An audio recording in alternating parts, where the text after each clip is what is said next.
For years, I've been getting told that I need a mechanic's truck for my gold mine site. If you haven't seen Gold, which is Good Old Lads Diggin' on my channel yet, go check that out because it is an extremely cool show where guys are getting together just to play with some really cool high-end radio control construction equipment and, well, just general debauchery ensues. Now, with the mechanic's truck, I've always wanted any vehicle on site on the Gold show to actually be a functional RC. What do I mean by that?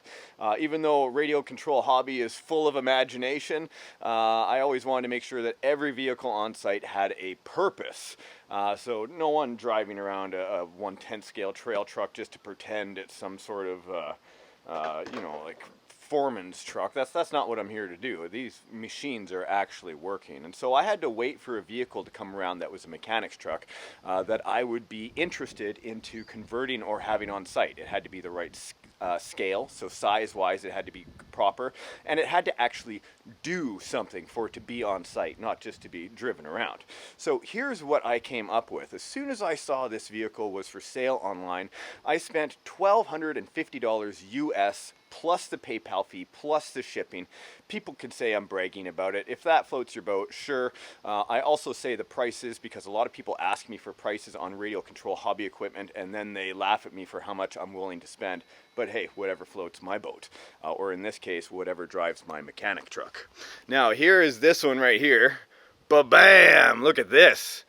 I haven't seen this one online yet, but when I was buying some of my excavators, when I was going through all the different websites online, I actually found this truck. It is an all aluminum vehicle. Well, is it aluminum? I'm not exactly sure, but this is metal back here. This is plastic. Just this portion right here is plastic, but everything else on this is a Dakar style of racing truck. Now, am I going to be racing out on the mine site? Nope, that's not it at all. But as you'll see, the mechanic truck now opens up and I will have an area where things like, you know, any kind of snacks, any kind of consumables can go in here and take us around on the truck, on the site, making sure folks are happy. Now, the side door does not open. There is no interior at the moment. I'm not really interested in interior. I may build one for the inside. This side opens up as well. I painted this. Unfortunately, I opened up the door before the paint was dry and I completely screwed it up. I had it like that. I dropped it down. Here's a hint to everybody. I was using some paint. I'll repaint this area right here. But the type of paint that I used, it rubbed against it, and even after 5 hours, unfortunately, it's still a little bit too tacky and I fucked it up. But that's the way it goes. I love all this. This is a remote locking differential on front and back. All of this is metal. The company, the reason I haven't mentioned a website here is because I'm not shilling any websites. I'm not selling any websites. I don't trust websites these days. I take my own chances when I buy stuff. I expect you guys to kind of go out and have a look yourself. But everything about the old style that they had on the old truck, the Dakar style, used to be plastic.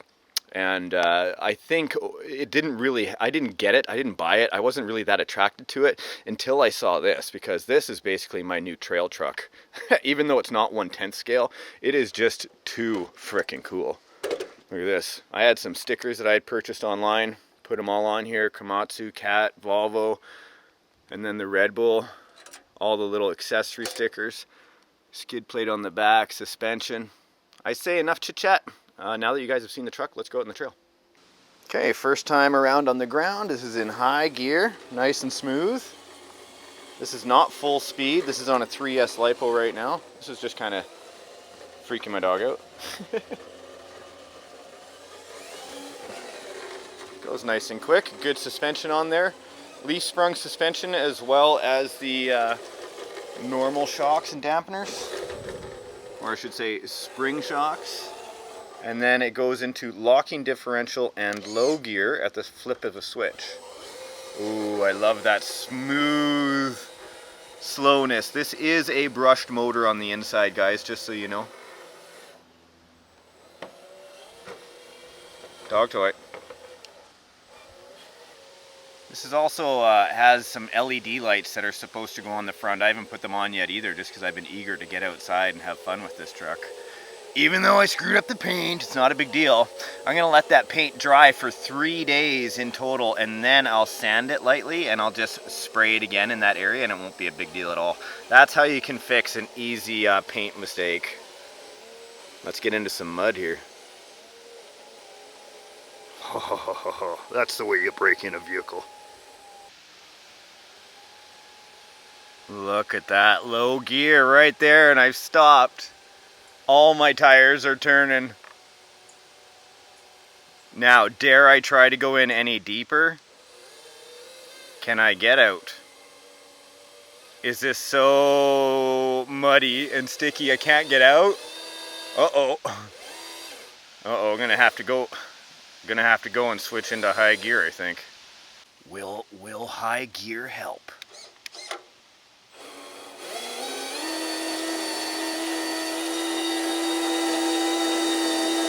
Come on, buddy. Trying to wiggle my way out. That does not want to come out easily.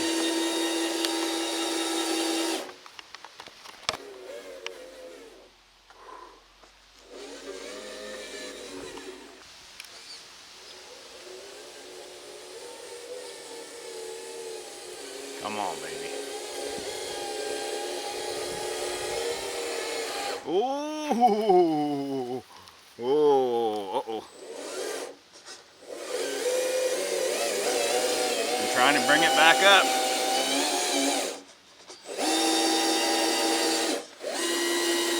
That front bumper.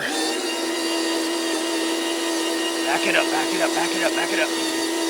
Come on, baby, I'm just wiggling those front tires. Come on.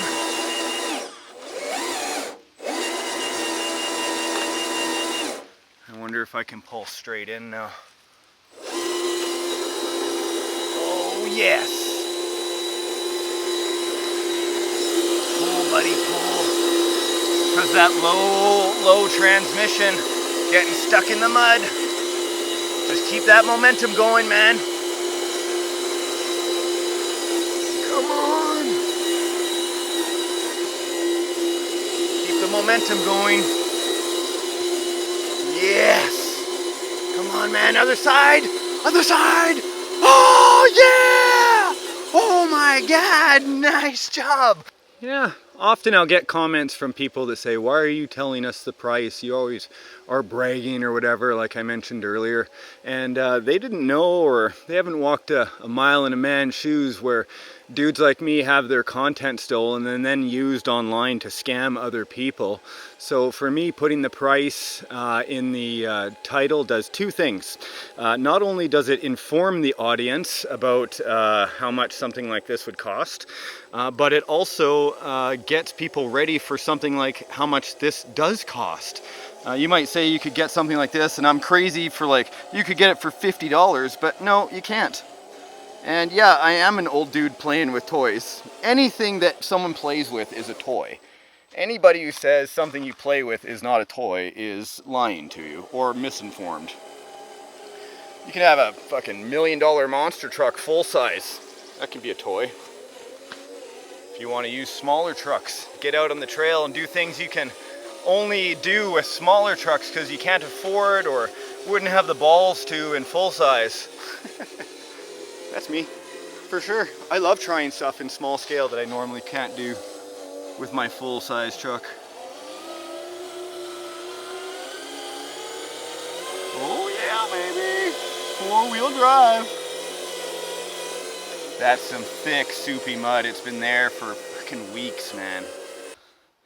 Look at that. The bear print, eh?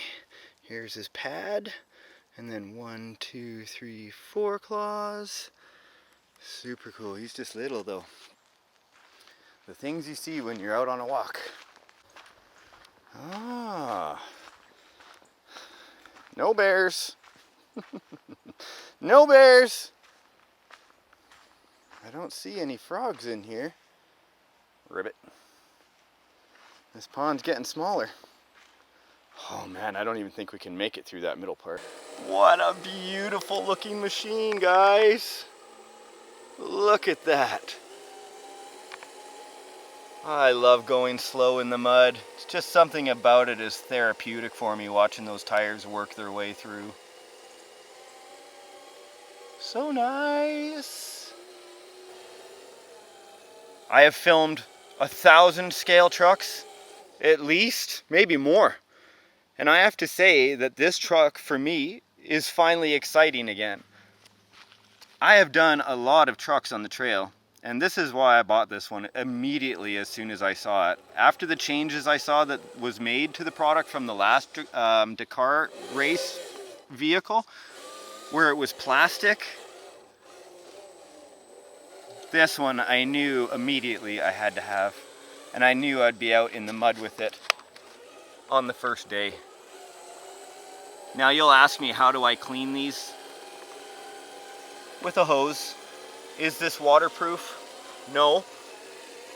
Am I putting any electronics in the water right now? No. Does it have bearings? I think so. I would have to say yes. Are the bearings waterproof? No. Am I ever angry when an RC arrives that I've purchased that doesn't work properly? Well, it depends. When I first opened this, it did work properly and shifted. Because I used it, it caused a little bit of difference. Does that mean I'm upset about it? No. I've had lots of RCs, and if you guys, some of you think I'm bragging, I just don't care. If you want to see it as bragging, that's fine. But I've had 1,000 RCs myself, just because it's been my job and my great enjoyment to work with inside this hobby. And I have to say that no matter how much money you spend, it doesn't matter if you're buying a full-size car or a smaller car, or an RC car, you're always going to have manufacturer issues. And if you want to give more energy in your life to being angry at things that you can't control, then do that. But I don't. I only have so many fucks to give in a day, as I've said in previous videos. And when I know I'm in a hobby for enjoyment and fun, especially the radio control hobby, then I know that some of the fun and enjoyment is going to come from getting to know the RC and learning how to fix it. Now, granted, I do think that there should be extreme quality control, and I also understand that these are very small parts and I'm asking them to do full-size things, you know, if that makes sense to you. What a great frickin' truck. Hey, yeah, the logs got me stopped up. No big deal. I think many of us after a big cheese burrito when I could digest dairy would understand that a big log will stop you up. I remember eating dairy. Those were good days.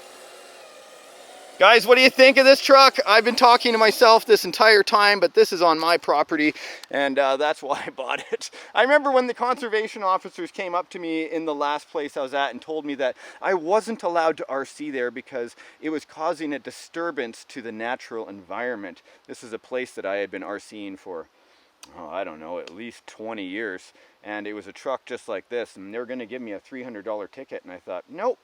I'm just going to go and buy my own property and RC there instead. My place, my rules, my channel, my friends, we all built this together. Thank you so much. Hopefully, we'll see you in the next episode of RC Adventures.